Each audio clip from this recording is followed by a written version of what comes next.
दोस्तों, एक ऐसी सिविलाइजेशंस जो इतनी एडवांस थी कि पृथ्वी पर बैठकर ग्रहों का अध्ययन कर लेती थी। उनका मेडिकल साइंस इतना सुप्रीम था कि 5000 साल पहले भी सर्जरी किया करते थे। और उनके आर्किटेक्चर्स इतने एडवांस थे कि उनके द्वारा बनाए हुए स्मारक आज भी कई रहस्यों को समेटे हुए हैं। जी हाँ, हम बात कर रहे हैं इजिप्शियन सिविलाइजेशंस की। ये सिविलाइजेशंस अपने आप में एक प्रश्न है, और सबसे बड़ा प्रश्न ये है कि गीजा द ग्रेट पिरामिड को इन्होंने कैसे बनाया। क्योंकि जिस सभ्यता में बुलडोजर, फोर्कलिफ्ट और ट्रकों की कमी थी, वो इतनी विशाल स्ट्रक्चर को कैसे बिल्ड कर सकता है, और वो कौन सी थ्योरी है जो इस रहस्य को बहुत करीब तक सॉल्व कर रही है। आइए जानते हैं हम आज के इस वीडियो में। दोस्तों, 7 अजूबों में से एक गीजा द ग्रेट पिरामिड, जिसको करीब 4500 साल पहले बनाया गया था। इस पिरामिड को खुफू पिरामिड के नाम से भी जाना जाता है। इस पिरामिड की ऊंचाई करीब 450 फीट है। वहीं ये पिरामिड करीब 13 एकड़ में फैला हुआ है, जो लगभग 16 फुटबॉल के मैदान के बराबर है। एक स्टडी के अनुसार इस पिरामिड को बनाने में 23 लाख पत्थर के ब्लॉक्स को इस्तेमाल किया गया है। इन पत्थर में लाइमस्टोन्स और ग्रेनाइट शामिल हैं। इसी की वजह से ये 45 साल से ज्यों का त्यों खड़ा है। पिरामिड को एक मकबरे के तौर पर बनाया गया था, जिसको मिस्र के राजाओं के मरने के बाद उनके फैरों को दफनाया जाता था। वहाँ के राजा और मिस्र के लोगों का ये मानना था कि जब इंसान मर जाता है तो उसके बाद उसे एक अलग ज़िंदगी मिलती है। उस जीवन को अच्छे ढंग से जीने के लिए उस ज़िंदगी में काम आने वाली ज़रूरत की चीज़ों को अपनी कब्र में रखवाते थे, जैसे खाना, खजाना, कपड़े, आभूषण इत्यादि शामिल होते थे।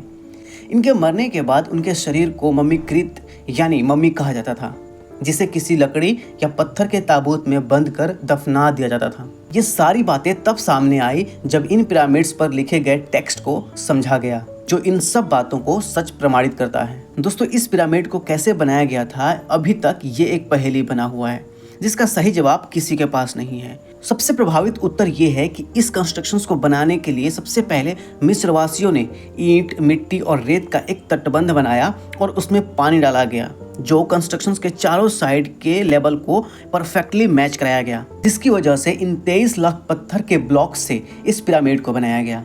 अगर ये लेवल थोड़ा सा भी ऊपर और नीचे होता तो ये पिरामिड पूरी तरह से कोलैप्स हो जाता।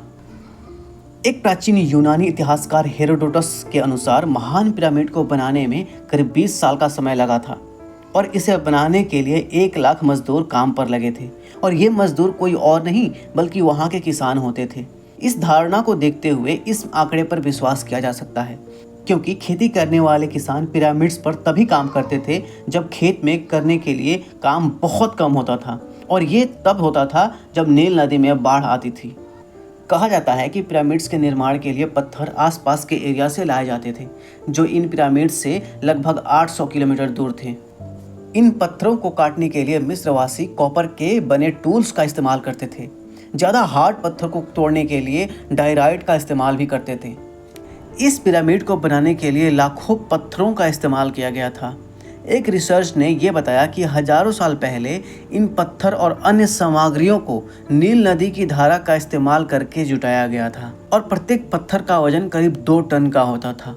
कहा जाता है कि उस समय नील नदी की धारा का इस्तेमाल करके पत्थरों का परिवहन किया गया, क्योंकि उस समय नदी की धारा ऊंचाई पर बहती थी। इसी वजह से उस समय बिना गाड़ियों की मदद से पत्थर ढोने में लोगों को कोई समस्या नहीं हुई।